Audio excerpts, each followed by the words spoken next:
gatos y sus aparatos podcast.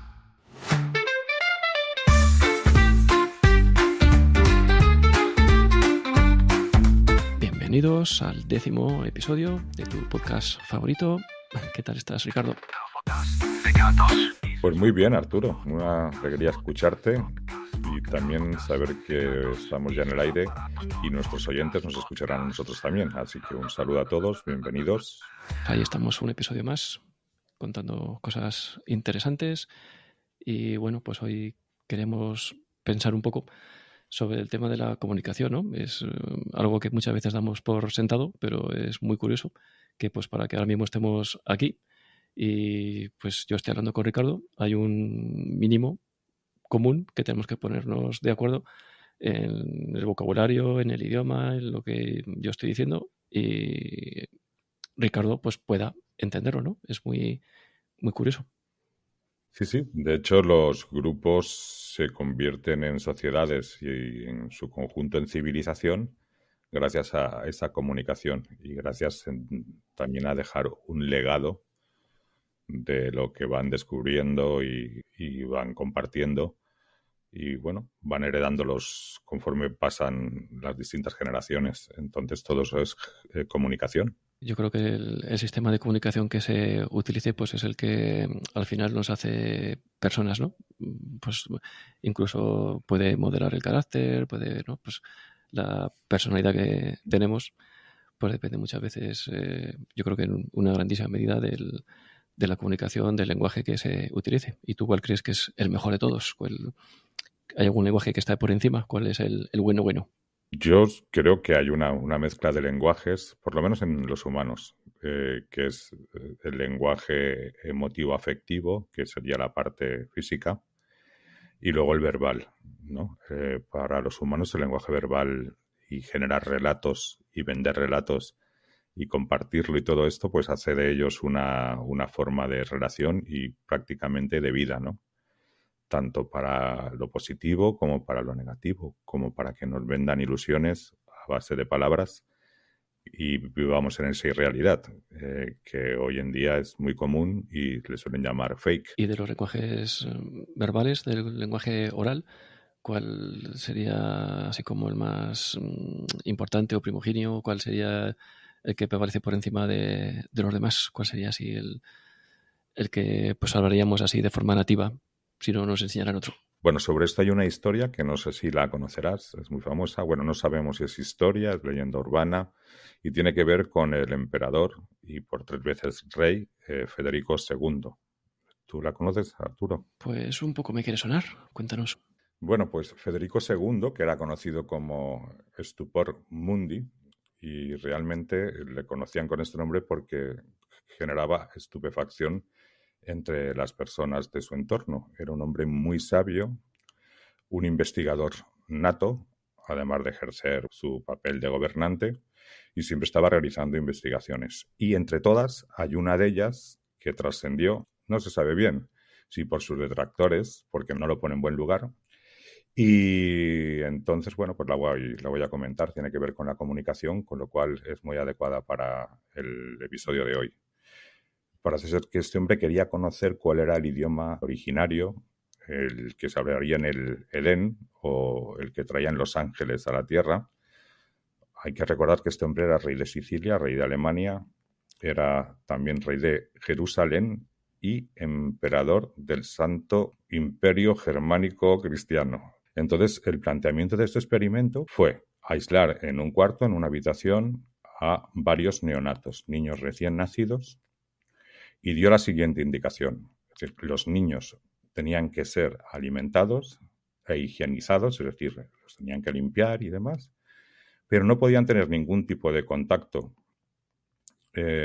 con ellos, pero vamos, ni tocarlos afectivamente, ni en cuanto a los mimos, ni tampoco en cuanto a las palabras. Él visitaba mucho lo que era aquellas salas de experimentación y recorría en silencio y veía la evolución de todo, y aunque los niños nunca los dejaron de nutrir, nunca los dejaron de limpiar, al cabo de unos meses todos comenzaron a enfermar y murieron.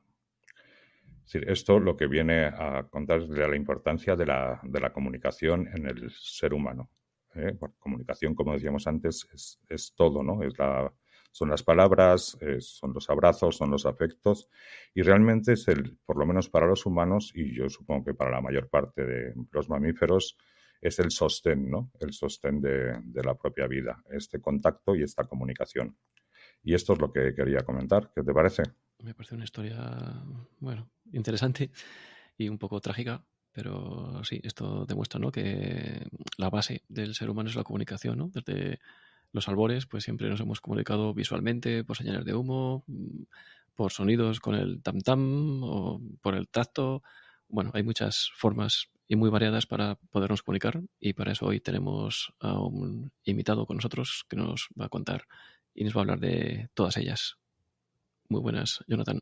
Buenas Arturo, buenas Ricardo, buenas a todas y todos. ¿Qué tal, Jonathan? Ya no es nuevo invitado, ya es la segunda vez que pasas por esta parroquia y te lo agradecemos un montón. Así Nada, que un placer y un tema un poco controvertido porque aunque hay muchos estudios antropológicos de la comunicación, también hay muchos estudios de sociólogos, psicólogos y en muchos casos pocos se ponen de acuerdo. La comunicación entre animales, entre comillas, superiores, en el caso del hombre, pues en un origen se dio la comunicación inmediata a corta distancia, bien sea por gruñidos, lenguaje corporal, mezcla de ambos, evolucionó al habla rudimentaria, a un lenguaje basado en expresar conceptos, luego a un lenguaje con una gramática para expresar primero la acción, luego el elemento que va a ser accionado y luego el sujeto, luego al revés, principalmente en construcciones imperativas o construcciones descriptivas. Y luego pasamos a una comunicación a larga distancia, como puede ser el clásico de te pego dos voces en medio del monte y se escucha bastante lejos, o al silbo canario. Pero ¿por qué el ser humano necesitó pasar a un lenguaje escrito? ¿Por qué esa necesidad de dejar una comunicación escrita, bien sea en el suelo, bien sea en una piedra, bien sea una señal en el tronco de un árbol? Porque a diferencia del lenguaje inmediato o el lenguaje a distancia, el lenguaje escrito permite que el mensaje sea persistente, sea imperecedero, tenga una permanencia, se mueva en esa dimensión del tiempo. Yo, para hablar con Ricardo, puedo hablar con Ricardo ahora. Puedo utilizar un lenguaje hablado inmediato o incluso ponerme a pegar voces, que yo estoy en Sevilla y Ricardo a Málaga. Si cojo un megáfono lo suficientemente fuerte, pues a lo mejor le llega. Pero si Ricardo no estuviese conectado ahora, mi única manera de mandarle un mensaje a Ricardo es utilizar un mecanismo más persistente en el tiempo. Bien, le dejo una nota en braille, o le dejo un mensaje en papel, o le grabo una tablilla de arcilla o de cera. Por eso esa necesidad de dejar mensajes no tienen por qué ser escritos, también pueden ser tallados, dibujados, pero de ahí nace todo el concepto de lectoescritura, de dejar esa comunicación. antes has nombrado el silbo canario y sí que me gustaría que nos explicaras un poco para la gente que no lo pudiera conocer, porque para nosotros supongo que aquí los españoles es algo muy conocido, pero es una circunstancia que es muy pintoresca y que probablemente venga determinada por la orografía, ¿no?, de la isla de La Gomera, que es donde viene el silbo, ¿no? Así es, los gomeros necesitaban comunicarse entre montes. Estamos hablando de distancia de entre 1 a 5 kilómetros.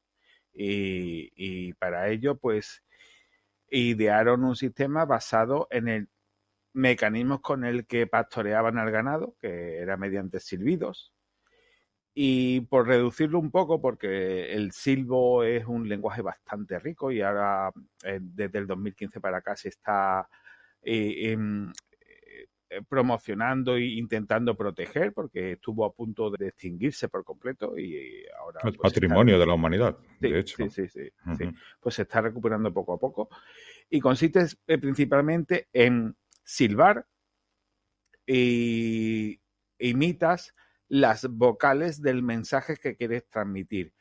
Para evitar ciertas confusiones, pues se limitan a ciertos vocabularios. Cuando la palabra no está dentro del vocabulario inicial, o sea, el mensaje que quieres transmitir no es compatible con el silbo, lo que se hace es indicar las letras de... Bueno, es un poco muy Sí, vamos, que complicado. no dicen otorrinolaringólogo, dicen el No, del oído, ¿no? ahí está, totalmente. Entonces, hacen una adaptación y básicamente consiste en silbar las vocales y ya con eso tú te construyes. Por ejemplo, la casa está rota, pues a, e, a, o, a. Y eso lo silban. Y, por cierto, hablabas de que cuando dejamos esto registrado y trasciende en el tiempo, que se llama escritura, ¿no? Uh-huh. Bueno, esto no me dirás que fueron los sumerios también los primeros que dejaron constancia de algo escrito. ¿O esto ya está Pues, cuestionado?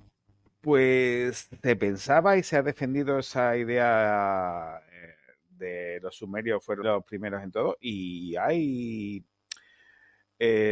mucha controversia porque hay datación escrita de la misma época e incluso se sospecha de anteriores. Ten en cuenta que cuando vemos unas marcas en una piedra, podemos pensar que simplemente era un oso cavernario que venía ahí a rascarse la espalda.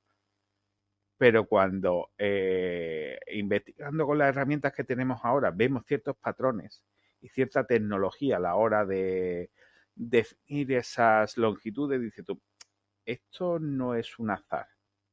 Esto no... Entonces se están descubriendo cosas muy interesantes y luego volvemos al tema de que Europa no es el ombligo del mundo, o sea, no todo va a ser el origen en el Mediterráneo. Es más, recientemente se sabe que la especie humana actual proviene de una extinción de primates donde quedaron menos de 20.000 ejemplares del sur de África. O sea, que muchos de los posibles eslabones perdidos, que ya no se habla de ese concepto de eslabón perdido de entre el Homo sapiens y lo que había antes, estamos aquí de casualidad y con mucha suerte y en realidad todo se origina del sur de África, de un homínido que aprendió que como hubo un problema climático grave, en vez de comer plantas, que las plantas no estaban disponibles, pues empezó a comer marisco y a comer pescado. Y de ahí venimos y ahí ya se comunicaban a partir de gruñidos y demás. Y pensar que de un homínido arborícola somos omnívoros por necesidad, porque nos hemos adaptado a comer de todo, porque empezamos siendo forrajeadores. O sea, nos movíamos en manada forrajeando, comiendo insectos, vegetales, algún animal pequeño y cuando fuimos evolucionando empezamos a cazar cosas más grandes. O sea, el movimiento de forrajeamiento consiste en que llevas uno o dos vigías o scouts que van explorando la zona y los de atrás van acumulando. Entonces, ¿cómo se establece la comunicación? Imagínate que tú vas por un camino y se bifurca. ¿Cómo estableces esa comunicación para los que vienen de atrás? Lo menos productivo, lo más seguro es tú esperas a que el pelotón de atrás te alcance. Pero entonces la ventaja de los forrajeadores o los scouts se pierde. Solución. Pintas una flechita indicando por aquí. Ya tenemos un lenguaje escrito.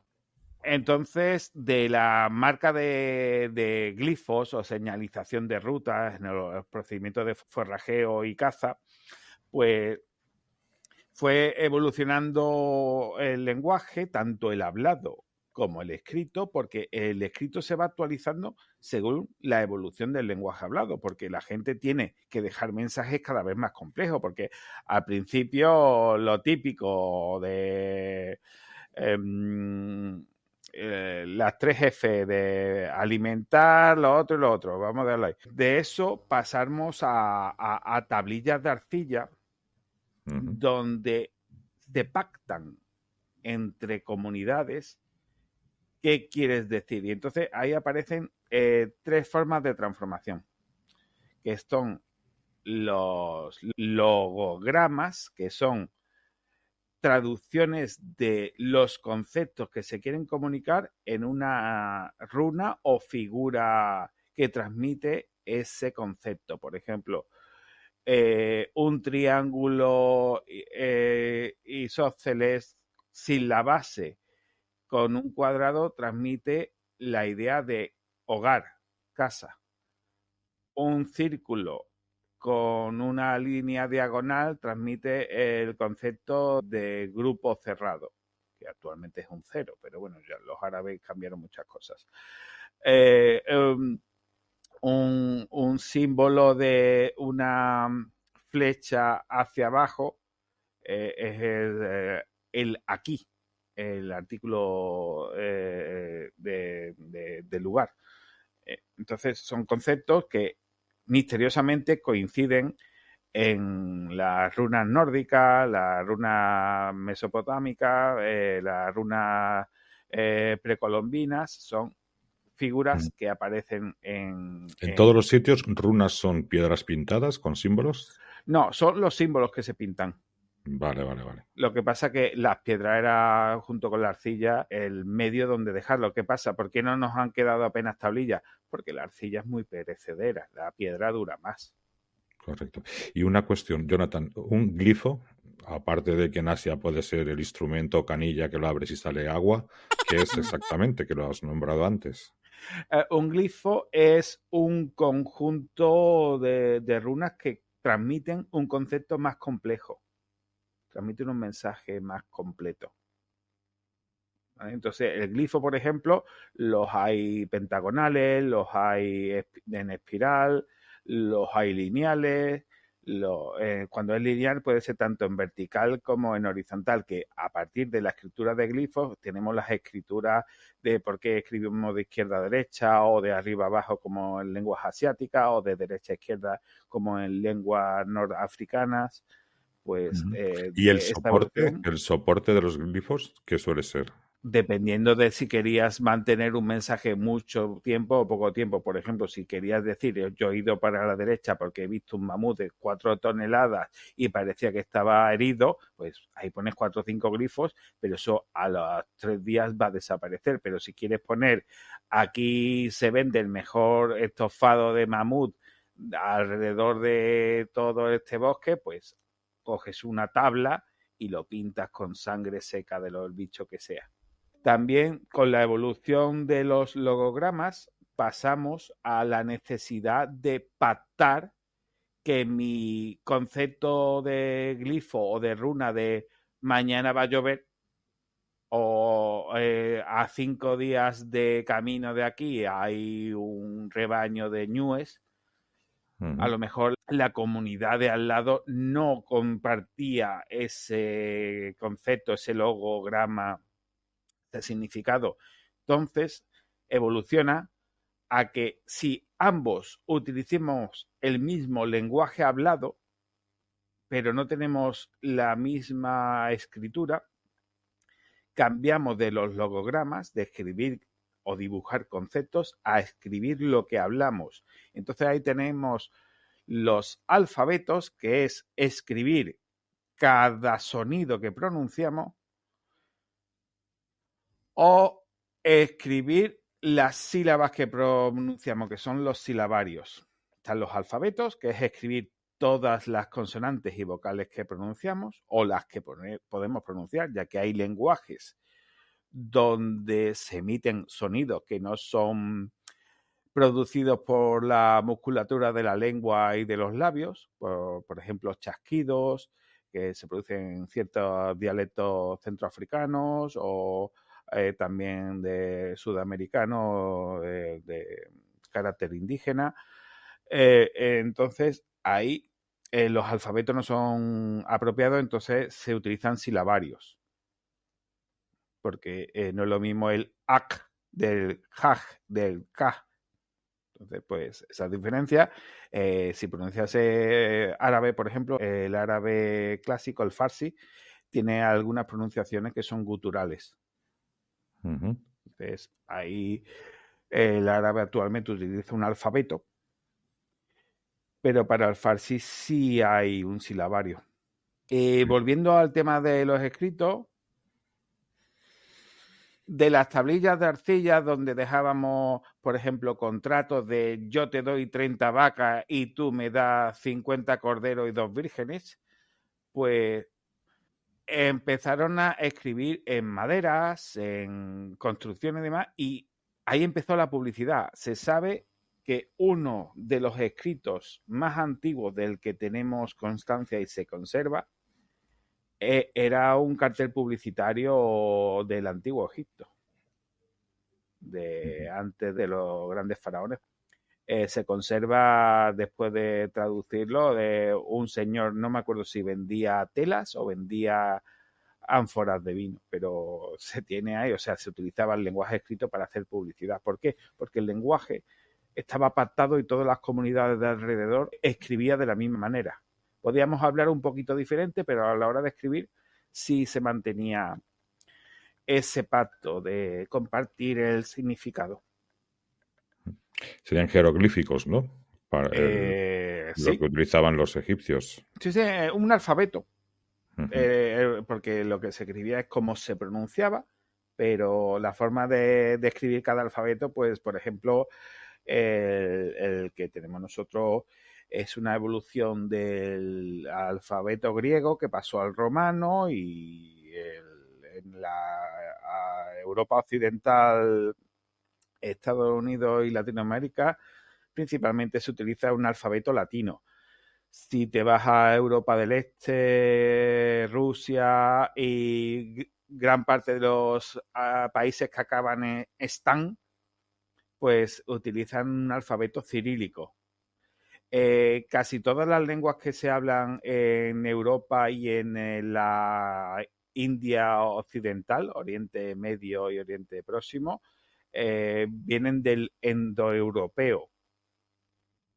¿Vale? Que ya ahí se pierde en el principio de los tiempos, ya ahí no me voy a meter porque no soy lingüista. El indoeuropeo, que es de la parte de India y de la parte de Europa. Sí, esa parte de esa región, porque había mucho movimiento. Toda la zona que Alejandro Magno y todo eso, ¿no? Pues más o menos. Sí, tanto de los Cárpatos para la derecha hasta la península ibérica. Y cómo puede influir la complejidad, ¿no?, en el lenguaje y, por tanto, en las sociedades, porque no todos los sistemas de comunicación tienen la misma complejidad, ¿no? Hay sistemas, incluso eso, con dibujillos, otros que tienen declinaciones, otros que son, bueno, hay más complejos, menos complejos. Los esquimales tienen un mogollón de palabras para referirse al hielo, nosotros con una sola nos apañamos. Claro, pero ahí es un tema de la necesidad modela las sociedades. O sea, si tú vives en una zona donde el principal conflicto es encontrar agua porque vives en un desierto, tu sociedad evoluciona a favor de solucionar esa necesidad lo antes posible.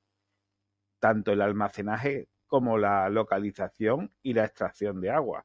En cambio, si tú lo que tienes para orientarte son dunas de nieve, tu forma de comunicarte se especializa en explicarle a la otra persona que no es esa duna de nieve que es el color FA, FA, FA, sino que es el color FF, FF, FF, por poner un código hexadecimal.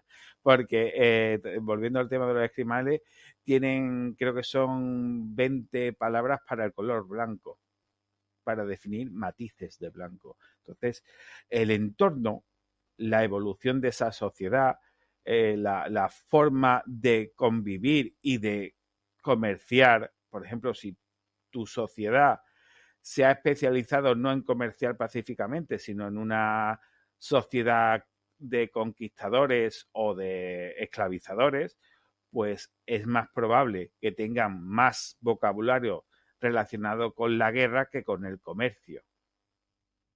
Entonces, la forma también de organizarse, la gramática del lenguaje, también viene muy forjada por si el lenguaje se ha abstraído o se ha analizado a la hora de convertirlo en escritura de forma, entre comillas, igualitaria entre pobres y ricos, o solo podían escribir unos cuantos. Entonces, las reglas a la hora de definir la escritura, por ejemplo, en la Europa medieval, solo los escribas y los monjes podían modificar la forma de escribir. Por ejemplo, las mayúsculas que tenemos actualmente o los signos de puntuación, pues están a la necesidad de aquellas personas que sí tenían acceso a la escritura y no lo hacían por un beneficio de toda la comunidad, sino un beneficio propio, porque el escriba era un trabajo arduo y cansado.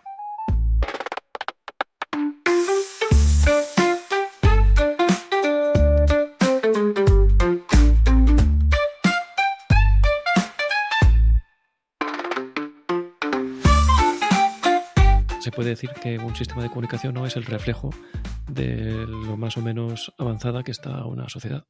Así es, y de lo que esa sociedad, por dónde ha venido, por dónde ha evolucionado, por dónde cuáles son sus orígenes. Por ejemplo, tú observas lenguajes asiáticos, que aunque todos provenimos de los mismos simios, hemos evolucionado de formas muy distintas. Las necesidades orográficas a la hora de encontrar cobijo, a la hora de encontrar comida o a la hora de encontrar agua eran muy distintas en el norte de Europa que en las estepas siberianas, que es en las mesetas chinas. Entonces, ahí tenemos mucha diferencia de cómo nos comunicamos. Por ejemplo, se sabe que el español gramaticalmente es mucho más complejo que muchas lenguas nórdicas. Nuestra gramática es compleja, pero a la hora de pronunciar es mucho más sencillo. ¿Por qué? Porque no hemos diseminado mucho.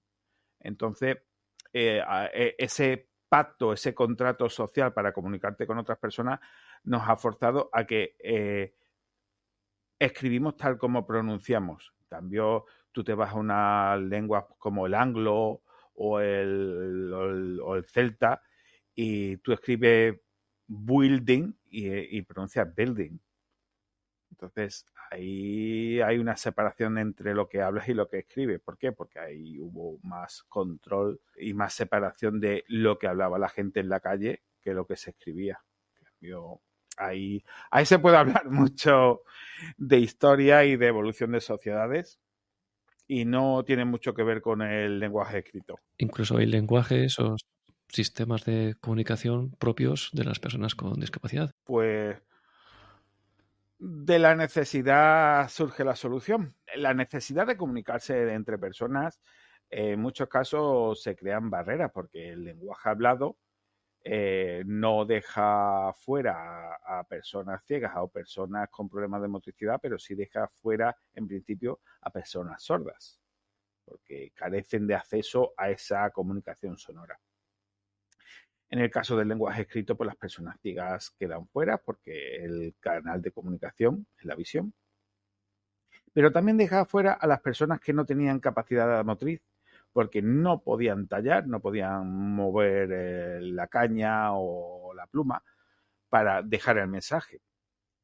Entonces, de esa necesidad de yo también me quiero comunicar, y recordemos que en las comunidades de personas con discapacidad, si ahora son un poco endogámicas, por decirlo de alguna manera, las personas ciegas se suelen juntar con personas ciegas, las personas en silla de ruedas se juntan en club de la rueda o en club de la silla, que también los hay por ahí.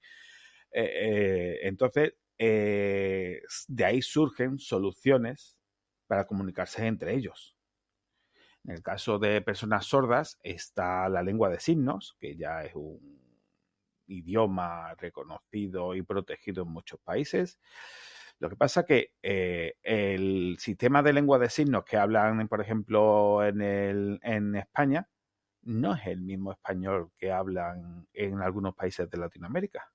En otros sí, porque se ha importado o se ha exportado, pero es que incluso hay diferencias de lengua de signos de lo que pueden hablar en el norte de España que en el sur de España. ¿Que se van a poder comunicar? Sí, porque hay un poco de lengua de signos, entre comillas, internacional.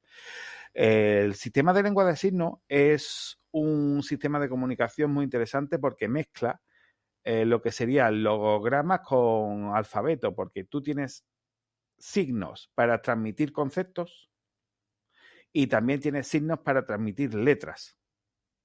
Entonces, a veces, por ejemplo, cuando tú no tienes un signo para transmitir el concepto de casa, porque no estás hablando de una casa, sino estás hablando de una Kelly, pues la persona sorda puede signar K-E-L-L-Y o como quiera que escriban Kelly.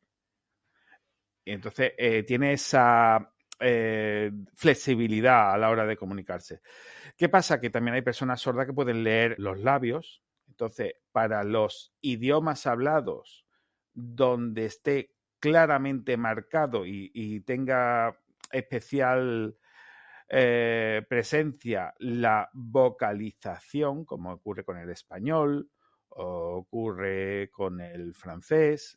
Las lenguas romances principalmente sí tienen esa facilidad para ser interpretadas con la lectura de labios. En cambio, hay otras lenguas como el cantonés o el vietnamita que son más complejas porque parte de la comunicación se hace con los labios y la lengua, pero también con la entonación. Cuando el lenguaje, la entonación con la que transmite ese mensaje da información, la entonación no se puede interpretar con la postura o la posición de labios y lengua. Entonces, ahí sí es necesario un apoyo o una identificación más clara de lo que está queriendo decir la persona que emite ese mensaje.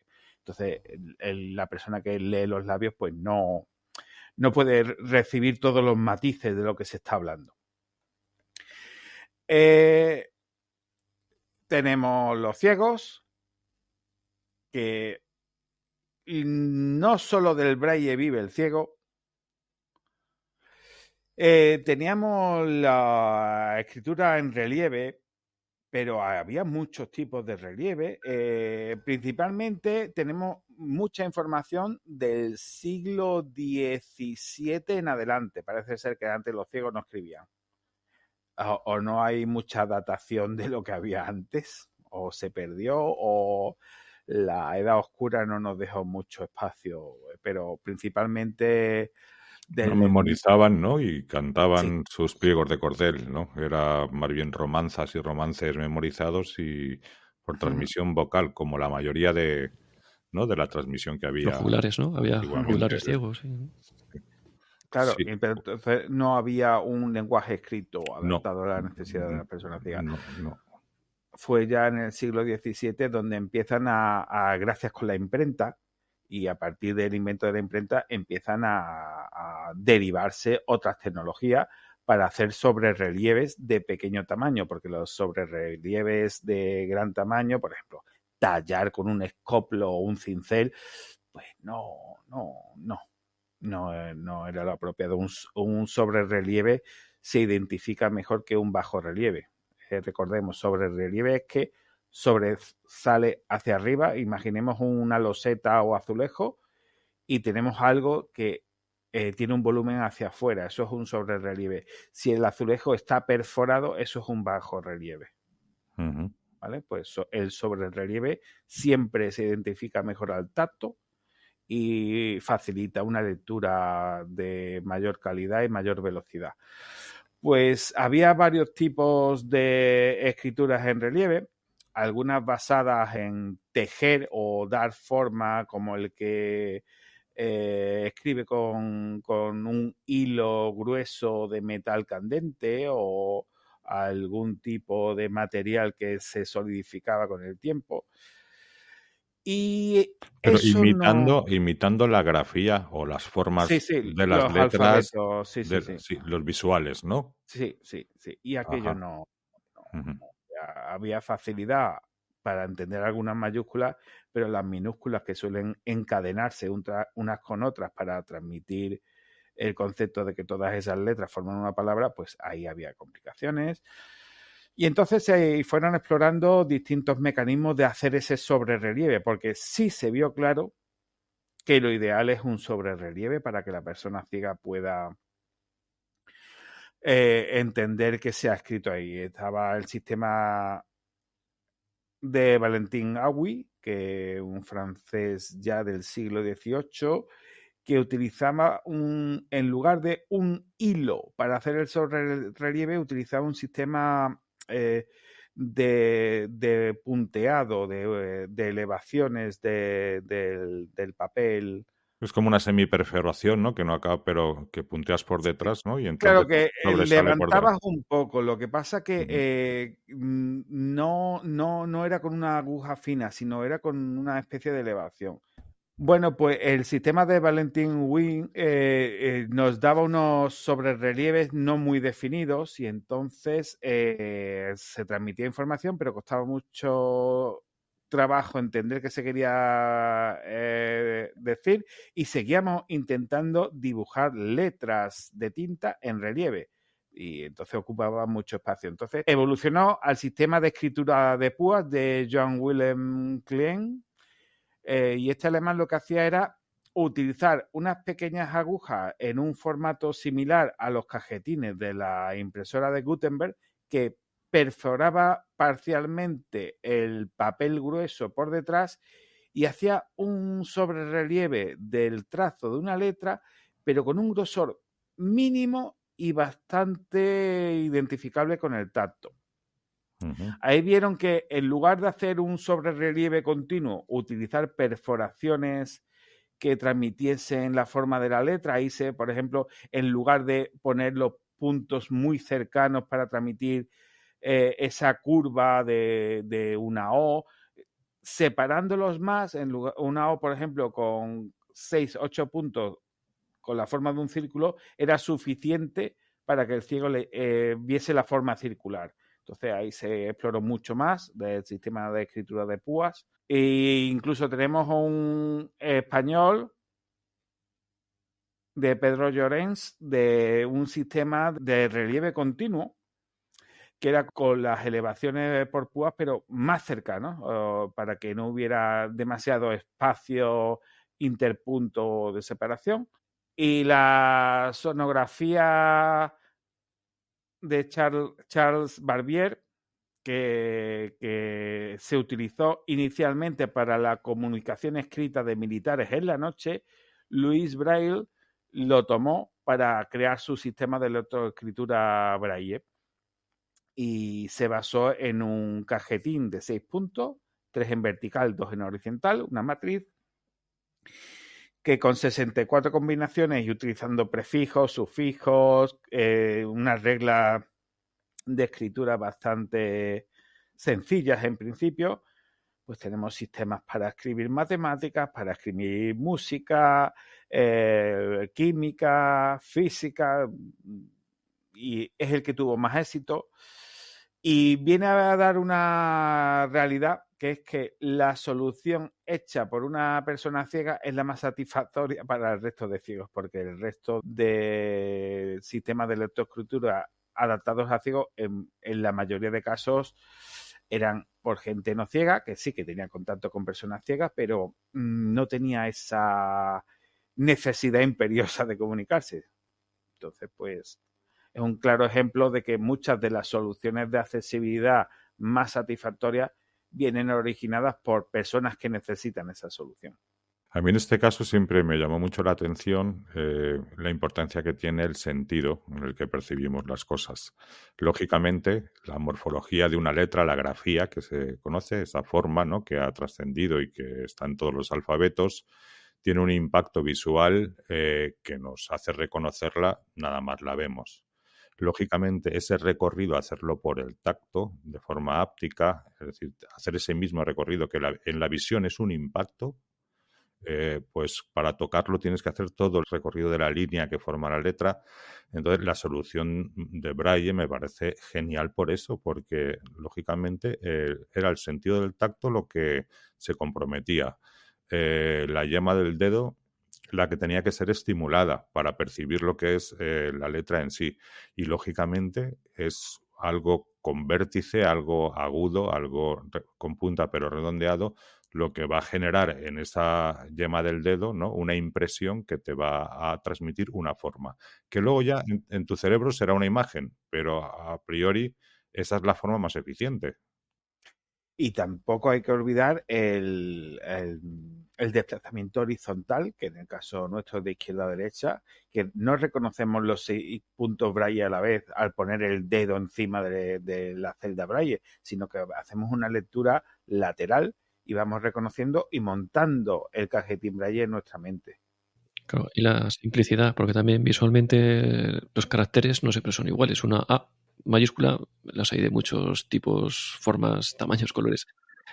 Serif, sans serif, efectivamente, con más o menos rabitos en los extremos. Bueno, dentro del Braille también tenemos diversidad, porque el cajetín Braille japonés, por ejemplo, es más pequeño, más reducido. El espacio interpunto es mucho menor que el occidental europeo.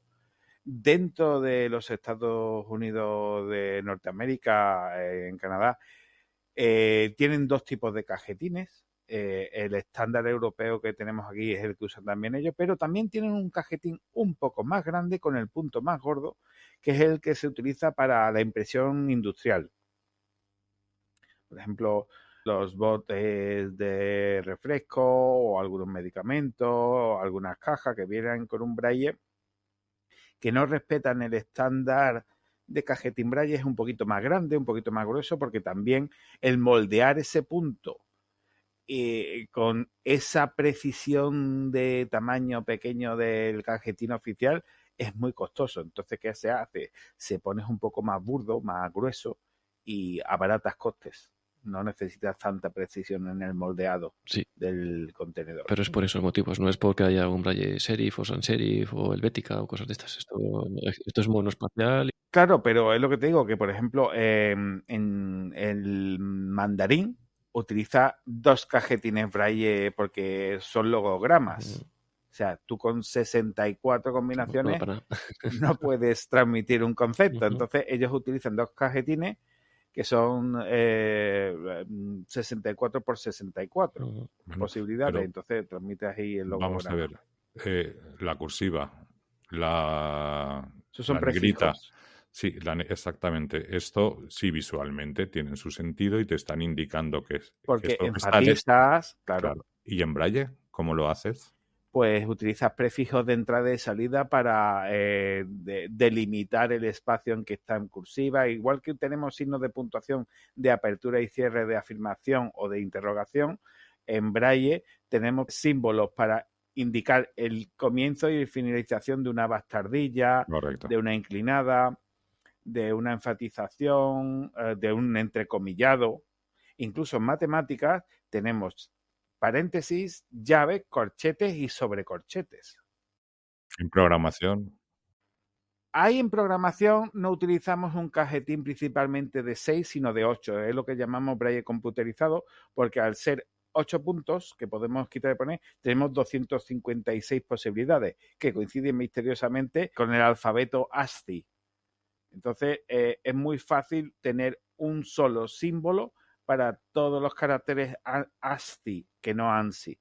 No me voy a meter en las diferencias entre ASCII y ANSI, pero la gente que entienda que dentro del mundo de la informática, mientras que nosotros tenemos en un lenguaje normal letras desde la A a la Z, dentro de la informática tenemos letras desde el espacio hasta el cierra corchete. Todos son letras para el ordenador, incluso los números. En cambio, nosotros distinguimos entre letras y números, pues para ellos son todos caracteres. Y son tablas de caracteres, están ASCII, ANSI, Latinizo, QTF, Unicode, bueno, un montón. El braille computerizado son 8 puntos y entonces eso permite que, por ejemplo, tú tengas acceso a ciertos símbolos que no hay traducción en braille. No todo se puede escribir con braille de 6 puntos y por eso hay brailles especializados para química o para matemáticas donde tú haces conversiones. Por ejemplo, el símbolo de integral matemática son 2 cajetines braille, porque no hay combinaciones libres dentro del braille matemático estándar para transmitir el símbolo de integral. Nos quedamos sin símbolos. O, por ejemplo, en física, para definir ciertas magnitudes, mientras que en un lenguaje escrito visual tú con un símbolo lo haces porque utilizas una letra griega, un sigma, un omega, un alfa. En braille tú utilizas un conjunto de siglas para transmitir esa unidad o esa magnitud. Claro, es que 6 puntitos solo dan para 64 combinaciones y con 64 combinaciones es que no hay suficiente ni siquiera para las mayúsculas, que hace falta 2 cajetines, los números también hace falta 2 cajetines y 64 combinaciones son muy pocas, ¿no?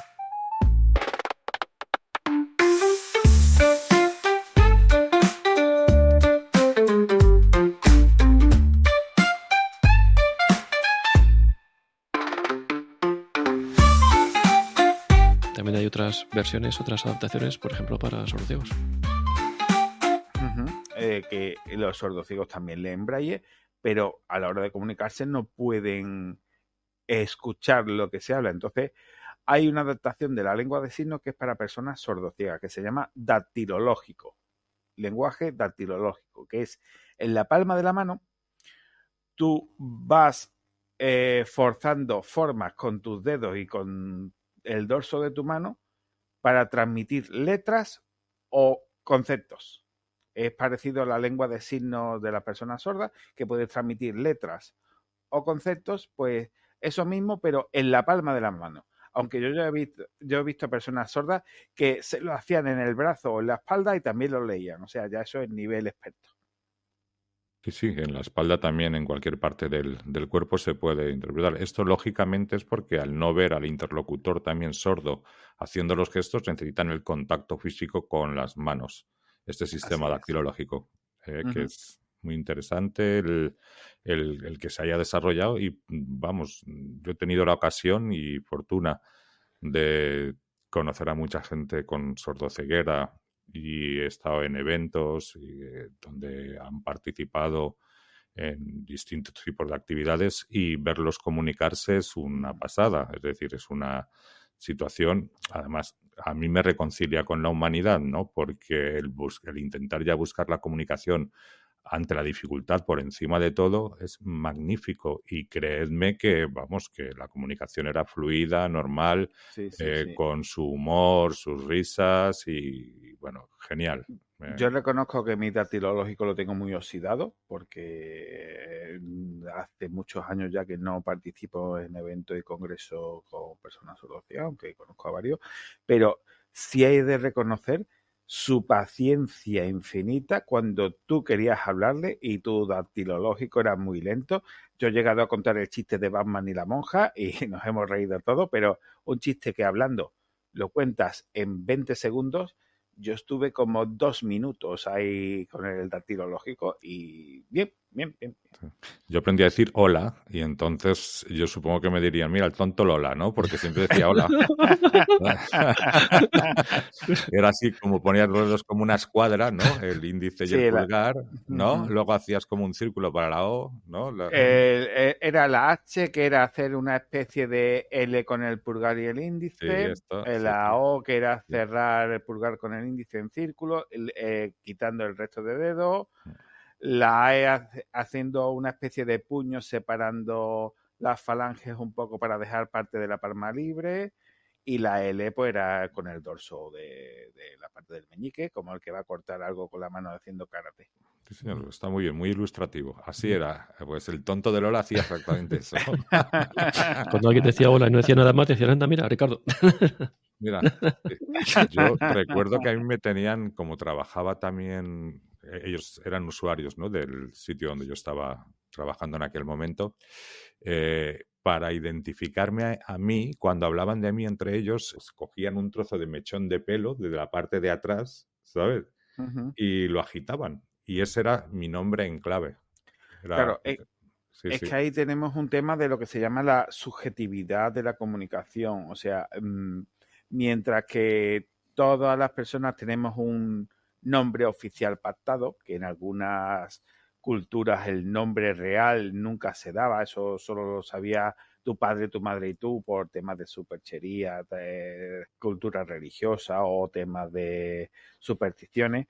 Tenemos un nombre oficial registrado en el registro civil por tu partida de nacimiento. Dentro de tanto la lengua de signos como en el datilológico, la comunicación de personas sordas con algún otro perfil de discapacidad o solo con el perfil de sordera, cada individuo se identifica con un símbolo que esa misma persona se atribuye o que la comunidad le atribuye. Eso a mí cuando me lo explicaron unos compañeros sordos, pero yo puedo elegir, porque claro, a mí si me dejan elegir, yo elijo el saludo treki para mí, de hey, No, pero te lo ponen ellos. Sí, sí, sí. o sea, tiene que ser un pacto, pero la comunidad gana sobre la identificación del individuo. O sea, tú puedes proponer uno y a lo mejor te dicen, no, ese no es para ti. Entonces es muy divertido. Pero yo nunca pregunté por qué el cogerte un mechón de pelo de atrás y agitarlo era mi nombre, porque eso con Ricardo no tiene nada que ver, pero No, bueno. no, es la experiencia que se tiene con ese individuo. Entonces la comunidad busca algo similar que transmita. Te recuerdo que la lengua de signos principalmente son logogramas, o sea, transmiten conceptos con los símbolos que signan. Pues el datilológico también es similar. A lo mejor tú eras el pesado del cogote que estaba siempre, pues te cogía el pelo por detrás, por poner una explicación que no Sí, sí, entiendo. pero no la comparto, ¿eh? ¿Y las personas con discapacidad física tienen alguna peculiaridad respecto a la comunicación? Principalmente a la hora de escribir y a la hora de pronunciar. Entonces ahí ya entramos en los tableros de comunicación no aumentativa, que ahora explicaremos después qué es la comunicación aumentativa. Entonces son tableros de comunicación donde podemos tener una matriz, una rejilla, una cuadrícula con las letras del alfabeto y algunos números y unos cajetines que pongan sí, no, ni de coña, y mediante algún sistema, bien sea una varilla, bien sea una pelotita, bien sea un barredor. Un barredor es algún utensilio que lo que hace es permitirte mover de izquierda a derecha. Cuando llega al final de la línea esa, vuelve justo en la línea de abajo por la izquierda y vas barriendo las posibles letras. Hoy en día se sigue utilizando, sobre todo porque las personas mayores no se tecnifican, un sistema que se basa en el deletreo mediante timbre. O sea, tú le pones a la persona mayor que solo puede mover una mano y entonces tú vas A, B, C, hasta que llega la H y entonces hace cling, dice, vale, la H. Empezamos otra vez. A, B, C, y hasta que llega la O, H, O, venga, A, B, hasta la L, dice tú, coño, que es Ricardo, que me está diciendo. Pues sí. Entonces es un sistema que es el barredor, pero dice tú, qué paciencia hay que tener. No, es que se puede optimizar, porque, por ejemplo, empezamos con filas y tú le dices, fila, y hace clan, clan, clan. Dice, vale, me voy a la tercera fila. En vez de empezar por la A, empiezo a lo mejor por la J. Ya estamos optimizando. Y es cuando, decía un compañero, nos metemos los ingenieros en lo que habla la gente.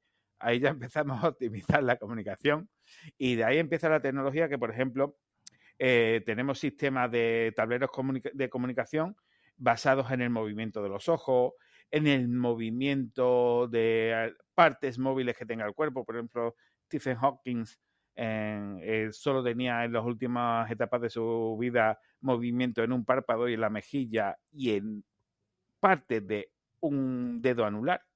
O sea, él lo dejó paralítico, parapléjico hasta el 99,9%. y con esa posibilidad de movimiento de su cuerpo se comunicaba. Tenía un sistema de lectura de ese movimiento que lo traducía mediante un barredor en lo que él quería escribir. ¿Qué pasa? Que ahí ya se utiliza sistemas de aprendizaje profundo del lenguaje, sistemas de inteligencia artificial, porque tú ya empiezas a escribir o dice el sistema, este es Ricardo, porque me va a poner una R seguro. Entonces ya te rellena la palabra que ibas a decir.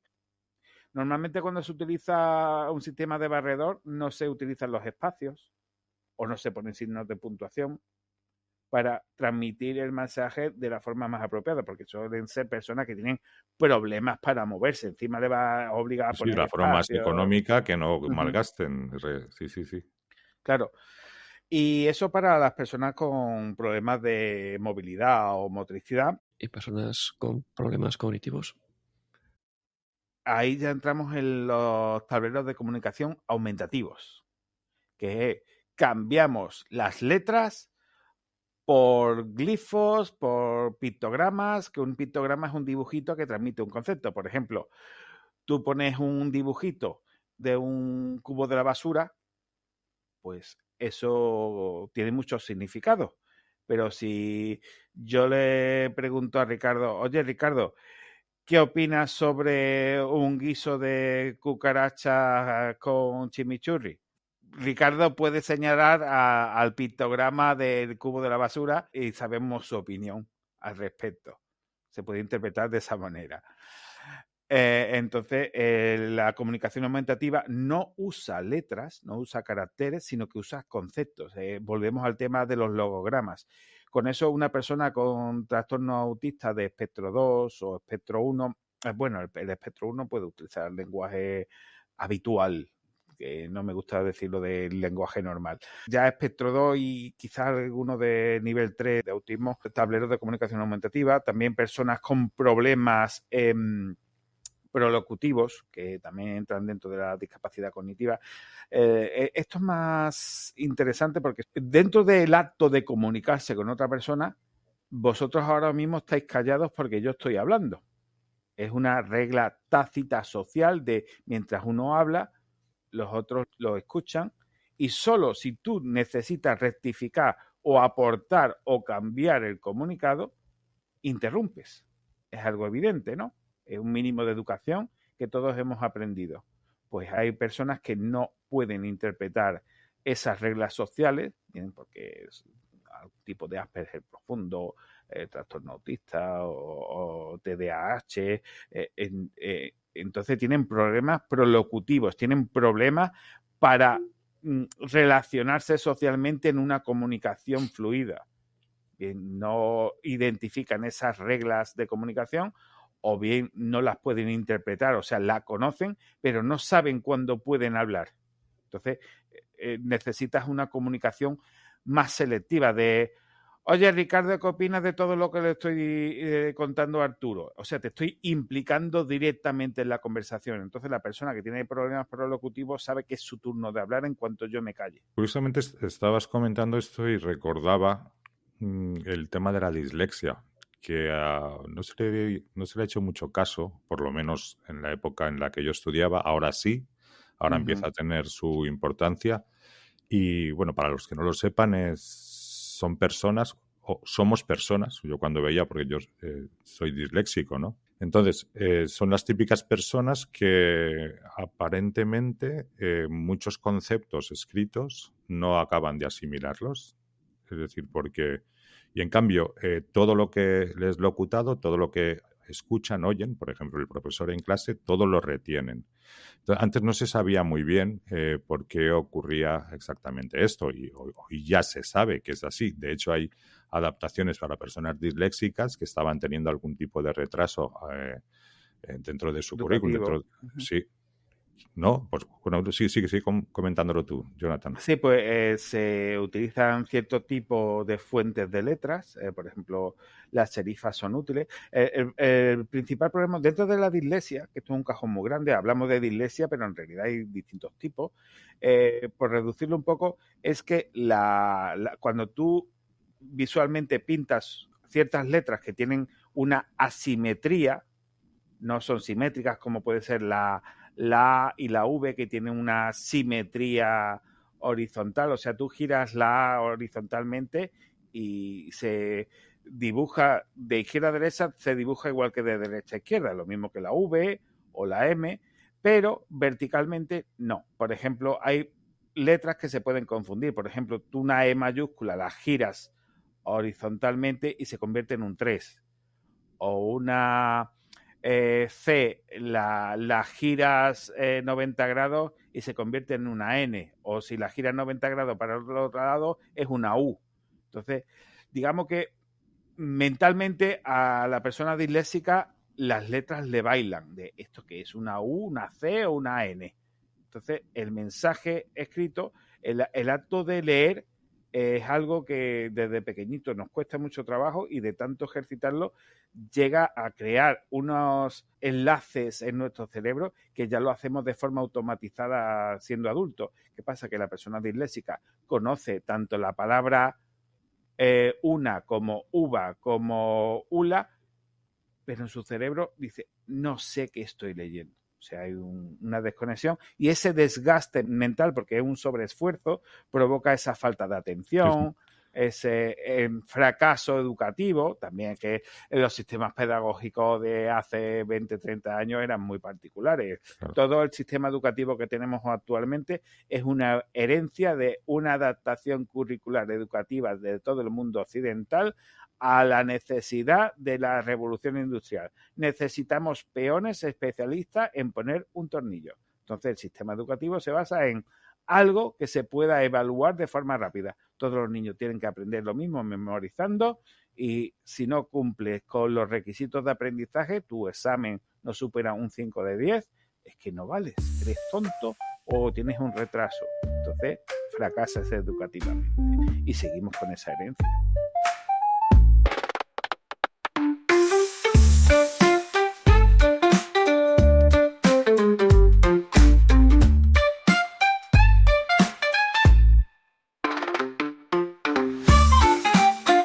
Una curiosidad, no tiene que ver estrictamente con la comunicación en sentido estricto, pero bueno, un poco en sentido ampliado, ¿no? Hay personas que identifican, por ejemplo, los colores con diferentes notas musicales. Sinestesia. Eso es. E incluso con olores. Yo tengo Ujú. un colega que cada vez que ve números pares, Ujú. dice, es que me huele a mar. Digo yo, Los pares y los impares. te voy a poner... cuando ves números pares consecutivos dice que huele a mar, pero como le dije yo de coño, digo, un día de estos te voy a poner números primos aleatorios a ver qué pasa. Sí, sí. Entonces, esas personas que tienen sinestesia para leer patrones o identificar patrones, por ejemplo, en una pantalla llena de Claro. números, pues esas personas, tú ves los números pintados y esas personas ven Colores o... una especie de tapiz Ujú. de colores, de formas, de relieves, de olores. Ujú. Eso es un tema de cómo está cableado nuestra mente. Ujú. Que el cerebro humano sigue siendo uno de los mayores misterios junto con las profundidades del planeta.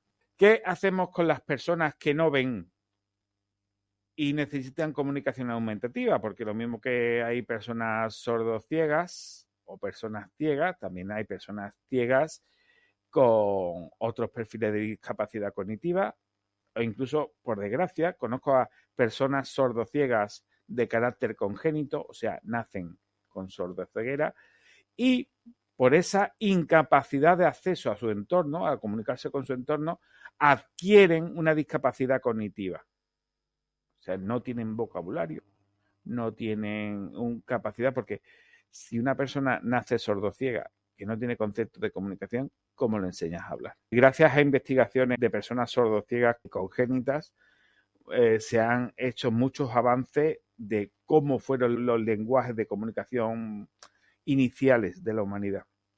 Es curioso que viendo personas con discapacidades de la actualidad podemos comprender cómo vivíamos cuando estábamos limitados intelectualmente. Pues para este tipo de perfiles de discapacidad tenemos tableros de comunicación aumentativa donde no se utilizan letras pintadas, sino que se utilizan texturas, se utilizan formas, se utilizan objetos. A mí hace unos años me presentaron un tablero de comunicación aumentativa para una persona sordociega en específico y era una especie de bandeja de 30 por 30 centímetros donde había un trocito de tela, un recipiente de barro, 2 varillas de metal, un trozo como de piel de naranja sintética. Había distintos objetos y con eso la persona podía transmitir de quiero dormir, tengo hambre, tengo sed, quiero ir al baño, no me gusta estar aquí, me gusta estar aquí. O sea, conceptos muy básicos, pero que la persona que apoyaba a esa persona sordociega, pues podía interpretar, porque la persona sordociega lo que hacía era coger la mano de la persona que la asistía y la llevaba a la zona donde ella quería comunicar. Y cuando la persona que asistía a la persona sordociega cogía la mano de la persona sordociega y la llevaba a un sitio, era una pregunta. Tú fíjate en la comunicación. La persona sordociega impera o afirma y la persona que asiste solo pregunta.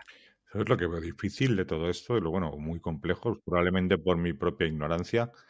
El pacto previo, el pacto para pactar que cada cosa significa, ¿cómo llega a comprenderlo la persona? Eso es convivencia. Normalmente las personas que asisten a las personas sordociegas suelen ser padres, hermanos, y es la convivencia, prueba de error, ensayo, paciencia. Para que la asociación se produce, ¿no? Cuando... De cuando esta persona está muy cansada y muchas veces, como me explicaron, que ese trozo de tela en realidad era el trozo de tela de una antigua almohada. Y entonces se asocia esa textura a quiero mi almohada porque quiero dormir. Vale. Hay algo que hace clic entre la persona asistida y la persona que asiste y es un vínculo. Y bueno, dentro de las comunicaciones aumentativas, comunicaciones cognitivas y demás, ya entramos en tecnología. ¿Cómo podemos solucionar con tecnología la accesibilidad? Es verdad, la lectura fácil. Para personas que solo tienen discapacidad cognitiva, pero tienen problemas en entender las reglas gramaticales, las reglas de significado de las palabras, porque hay palabras complejas. Por ejemplo, si nos metemos en la página de términos de uso de cualquier servicio de streaming que tenemos a nuestra disposición, léete ese texto, incluso a nosotros que somos, entre muy comilladamente, personas sin discapacidad cognitiva. Yo soy más de la opinión de Sigmund Freud, de que todos tenemos neurosis, o sea, todos estamos mentalmente estropeados, la cordura no existe, simplemente tenemos distintos grados de locura, pero bueno, vamos a dejar ese tema aparte. Para esas personas que no entienden no solo esos términos de uso, sino que tú le estás diciendo, oye, mira, debido a que has cometido una agresión a esa persona por un acto de ira y demás, vas a ser reducido y además restringida tu libertad en un establecimiento donde no podrás ejercer tu derecho a moverte libremente. O sea, te voy a meter en la trena porque has agredido a alguien. Sí. El lenguaje normativo y legislativo es muy complejo, pero es complejo para todos. Imagínate para una persona. Claro, no, pero te digo que cuando tú tienes una discapacidad cognitiva, incluso de, oye, no puedes irte a Pepito y meterle 2 hostias porque te apetezca, porque te ha mirado mal, porque hay que ver no sé qué, el porque hace una estructura gramatical compleja. Cuando tú empiezas a utilizar frases subordinadas, frases condicionales, una complejidad gramatical en el significado de, por ejemplo, en el andaluz occidental, principalmente de Sevilla, de la provincia de Sevilla, tenemos la triple negación, que es una afirmación completa e incondicional. Tenemos el no ni nada. Eso Lázaro Carreter decía que era una expresión sublime del lenguaje claro, explícito y directo.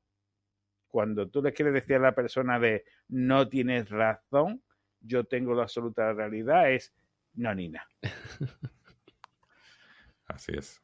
Entonces, para esta persona que el lenguaje común debido a su discapacidad cognitiva, no pueden comprender de forma clara y explícita, sin ambigüedades, necesitan una simplificación gramatical, evitar sinónimos, hacer una lectura donde las frases, siendo de carácter simple, pueden encadenarse de una persona es libre cuando cumple la ley.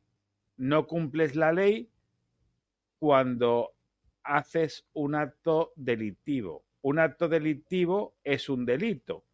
Un delito es pegar a alguien. Pegar a alguien es provocar daño a otra persona. Es que no se me ocurre cómo reducir provocar, perdón. Pero causar daño o hacer daño. O sea, estás utilizando una simplificación continua y evitas construcciones complejas.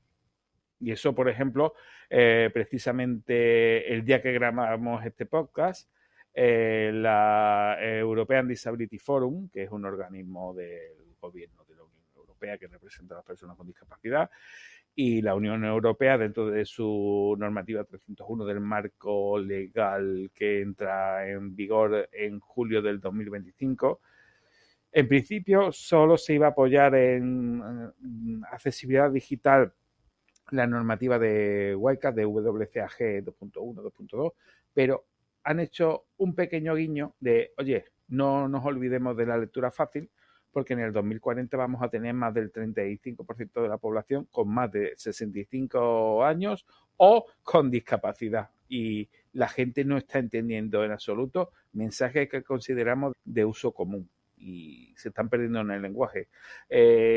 Cualquier persona de más de 55 años en la actualidad, generalizando muchísimo, sabe que es un youtuber porque lo dicen en televisión, en las noticias, pero no sabe que es un streamer. Incluso la palabra gamer puede sonar rara. Es probable que no sepa que es una pasarela de pago o la autenticación en 2 pasos. Y ya costó trabajo explicarle que era un número PIN. Con lo fácil que deberás decir la contraseña de tu móvil. No, pues decíamos el número PIN. Personal Identification Number. Y encadenándolo con esto, sacando un poco la bola de cristal, uniendo la comunicación con la tecnología, ¿cómo ves el futuro y cómo va a evolucionar?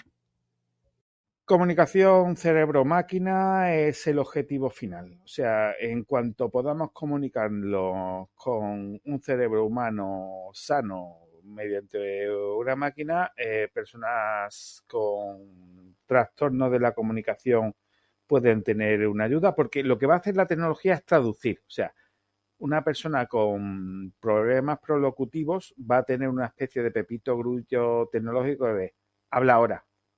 No digas eso que no es políticamente correcto. O sea, le va a asistir para que se comunique de forma fluida con su entorno, con las personas que le rodean, sin cometer esos deslices. Mucha gente identifica que las personas con trastornos autistas son maleducados y no entienden que es que no entienden las reglas sociales de la comunicación.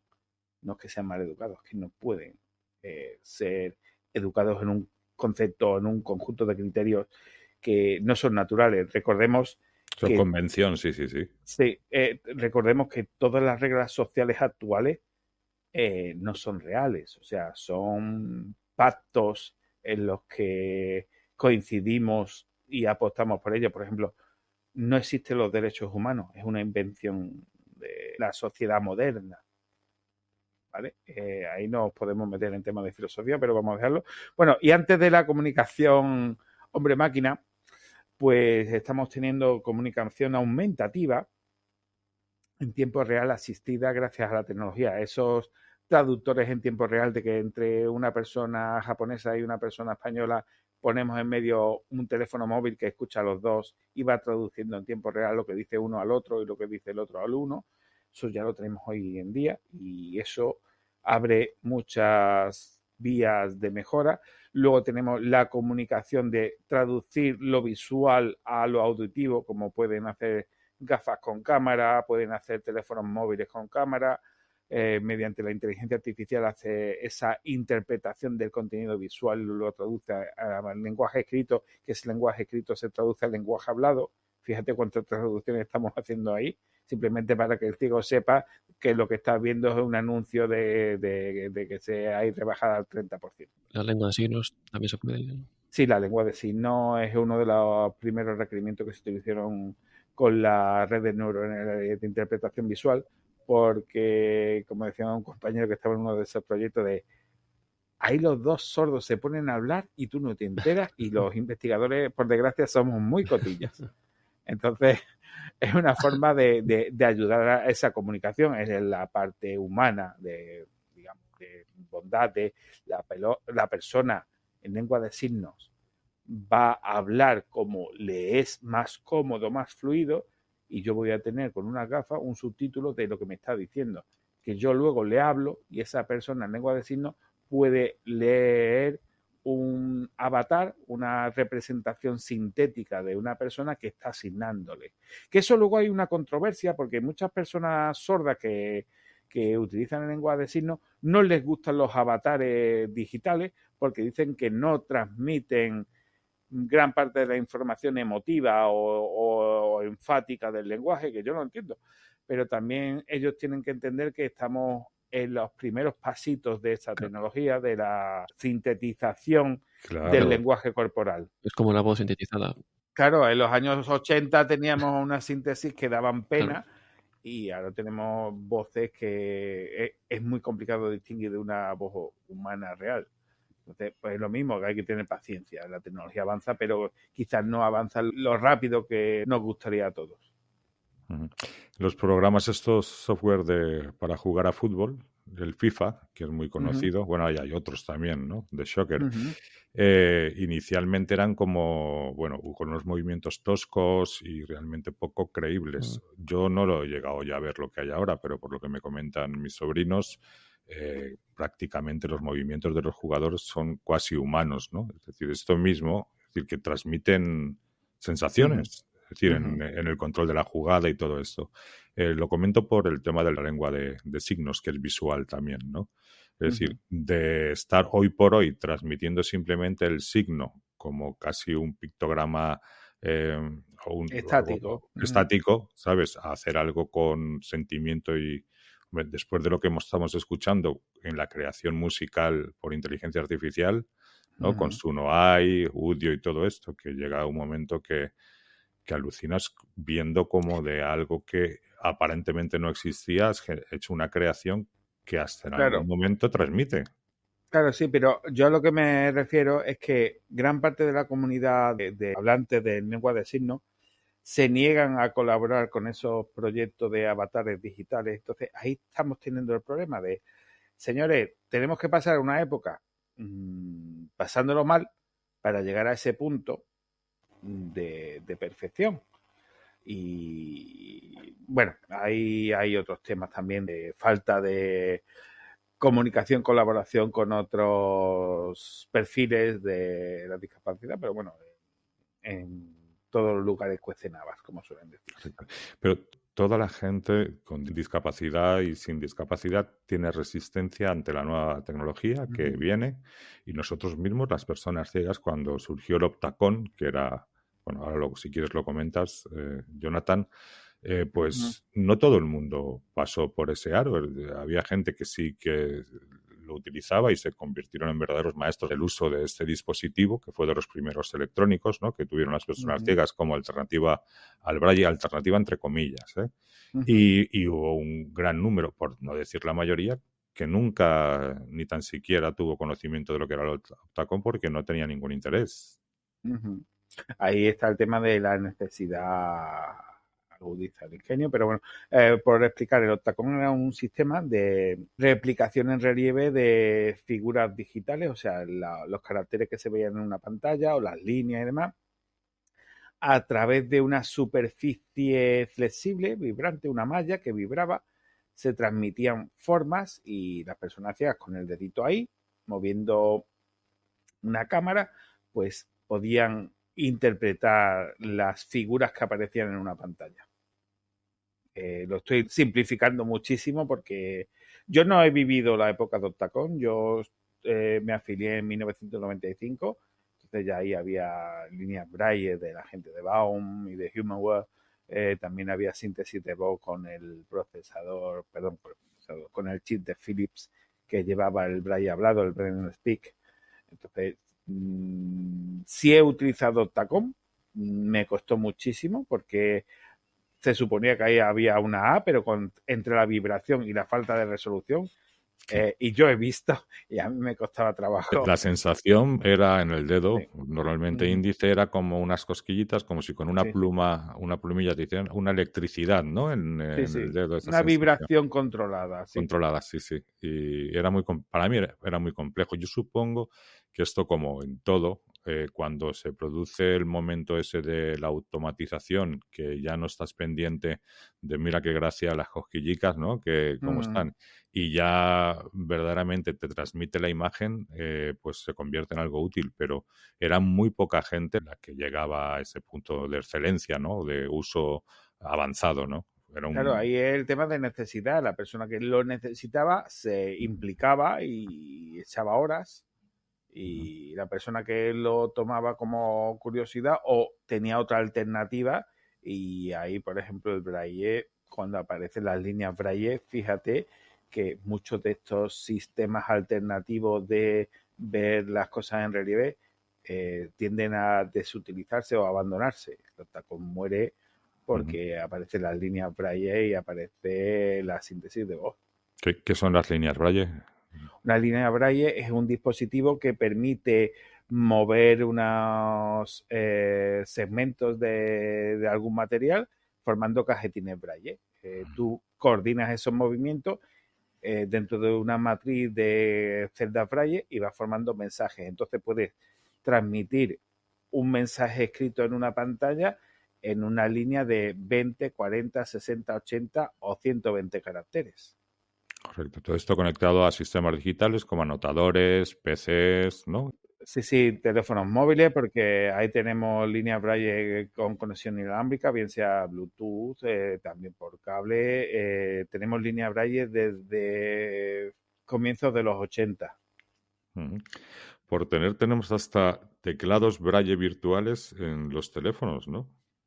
Sí, ahí hay una adaptación de la forma de escribir en Braille en algunos teclados compactos. Por ejemplo, muchas personas ciegas conocen la máquina de escribir Perkins, del Instituto Perkins, donde tenemos los puntos 3, 2, 1, espacio 4, 5, 6 en línea. Recordemos que el cajetín Braille estándar son 6 puntos, el punto 1, 2, 3, que si dibujamos un carácter Braille son 2 filas de puntos en vertical, arriba a la izquierda. El número 6 del dominó. Sí, pero en vertical, porque puedes tener el número 6 de dominó girado a la derecha. Sí, pero la composición es esa, ¿no? 3 a 3, sí, ¿no? Sí, 3 a 3. Arriba a la izquierda el 1, abajo del 1 está el 2, abajo del 2 está el 3, arriba a la derecha el 4, al centro a la derecha el 5 y abajo a la derecha el 6. ¿Te digo hola? ¿Te digo hola en numeritos Braille? No, déjate. Y entonces lo normal es tener ese teclado en línea porque es lo más económico, y encima se aprovechaba la gente de Perkins y la gente que fabricaba otras máquinas de escribir en Braille, aprovechaban la mecánica de una máquina de escribir clásica, de esa percusión sobre una cinta de tinta para impresionar sobre el papel. Pues en lugar de impactar de arriba a abajo, como hace una máquina de escribir estándar, lo hacían de abajo a arriba para, en lugar de impactar sobre una celda de calco de tinta, pues iban con un punzoncito, cada tecla equivalía a un punto del Braille, entonces eran punzones en distintas posiciones, que al pulsarlos a la vez perforaba parcialmente en un papel grueso y ponía los puntos en alto relieve. Entonces, hubo otros modelos de máquinas de escribir Braille en donde no tenían suficiente espacio, porque las máquinas Perkins eran sus 6 kilos de peso, 8 kilos incluso.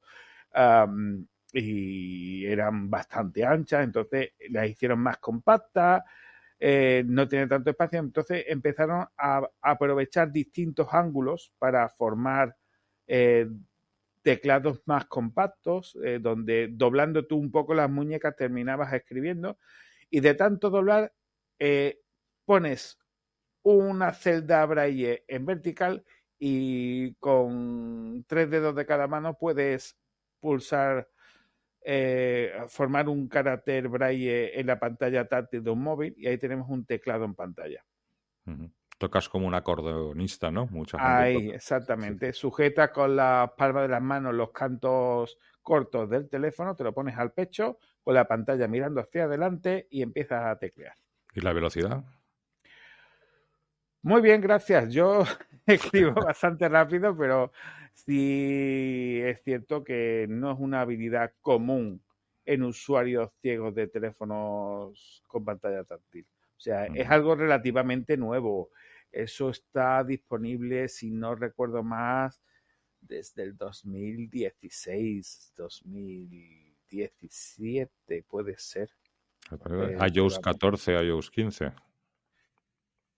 No, antes iOS 12, iOS 11 o 12. No recuerdo ahora bien. Vale. Entonces todavía hay mucho que evolucionar y mucho que mejorar ahí.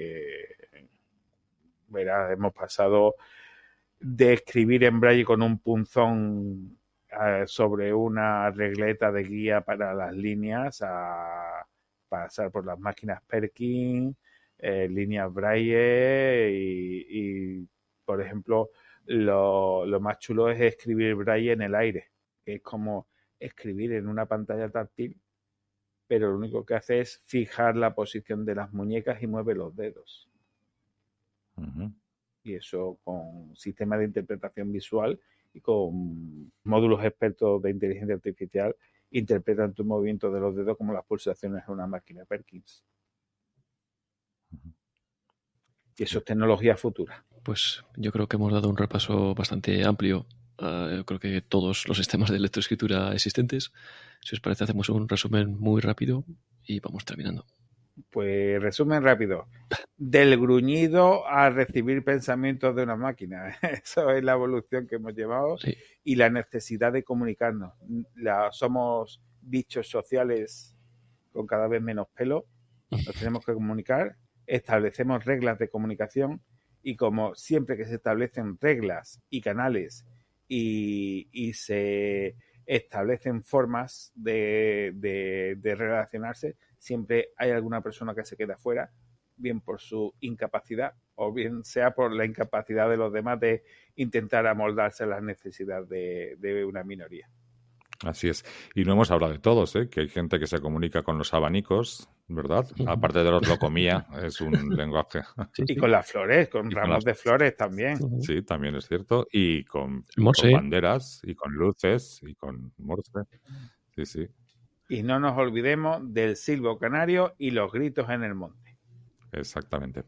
Pues muchísimas gracias, Jonathan. Hemos estado muy entretenidos y nada, pues te agradecemos mucho que hayas compartido con nosotros este ratito y con todos los oyentes y te puedes ir de vacaciones si quieres. Muchas gracias. Pues justo empiezo en cuanto le dé a la pausa de esto. Mira, pues un silbo de despedida para ti. ¡Shiu, shiu! Venga. Un saludo a todos y todas. Muchas gracias, Jonathan. Y los medios de comunicación, Ricardo. gafotas@cegatos.es es nuestro mail y nuestro WhatsApp en el +34 644 640 792. Pues mil gracias a todos por acompañarnos hasta aquí y os esperamos en el próximo episodio. Así que adiós. Adiós.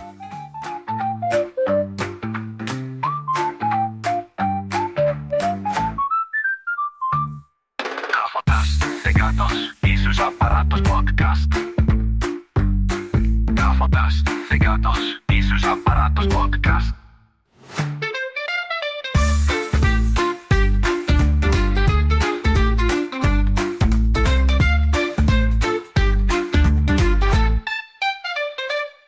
Gafotas de gatos y sus aparatos podcast. Gafotas de gatos y sus aparatos. Podcast.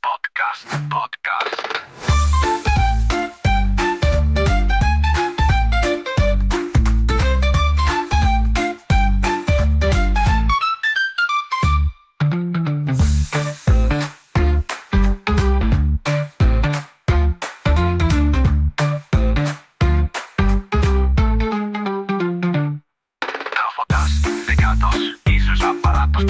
Podcast. Gafotas de gatos y sus aparatos. Podcast.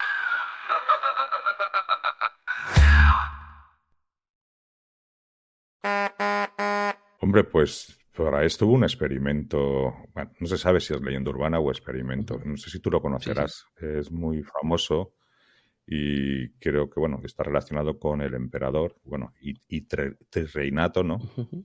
Ah, pues vuelvo. Vuelvo para atrás. ¿Qué ha pasado?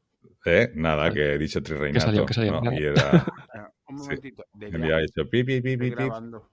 ¿Qué? Porfa. Pues bueno, dicen que a este hombre lo conocían como Stupor Mundi y era porque, aparte de ser emperador y por 3 veces rey, era un hombre muy sabio. En aquella época nosotros teníamos a nuestro Alfonso, que también era muy sabio. Los reyes, además, a ver si no penséis que siempre han sido tontos, que también los ha habido sabios. No lo digo por nadie, vamos, pero... Y luego yo cortando trozos de audio, si es que vamos. Joder.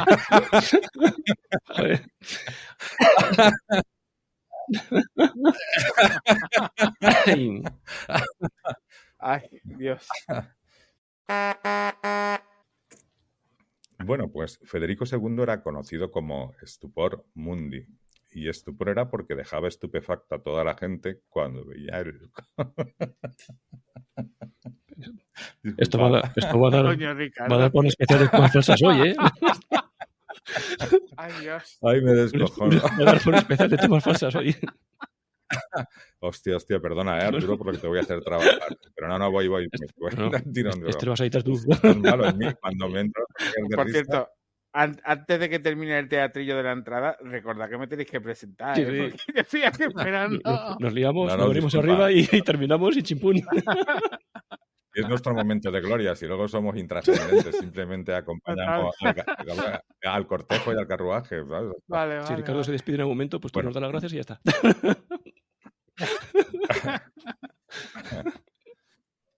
Vale. Venga, me callo. Bueno, vamos. Emperador del Santo Imperio Germánico Cristiano. Casi nada. Bueno, pues estoy muy disperso hoy, ¿eh? De esto. No, tú dale. Bueno, lo siento Nada. mucho. Vale. Bueno, voy a ver por dónde tiro y ya lo montaremos como sea. Ujú. Muy bien. Agüí lo hizo para que se comunicaran los militares, ¿no? Por la noche. No, ese fue Barbier, creo. Es que estoy hablando de memo. Pues vamos a consultarlo. Espera, que yo tengo ahí que contar. Entonces, sí. Muy bien, pues era el sistema el sistema de escritura nocturna de Barbier, creo que era. Vale. No, seguro que lo sabes tú más que yo y me he columpiado. Mi alemán no es suficiente para pronunciar lo de... Yo iba a hacer el chiste de Gutenberg, la imprenta. Digo que qué nombre, que lástima que lo utilizaran para la imprenta con el buen nombre de embutido que Gutenberg.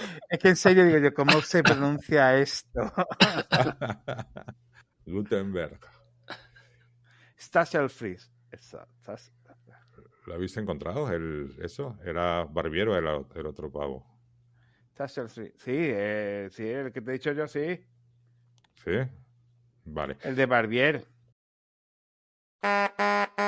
Hombre, pues para esto hubo un experimento, bueno, no se sabe si es leyenda urbana o experimento, no sé si tú lo conocerás, es muy famoso y creo que, bueno, está relacionado con el emperador, bueno, y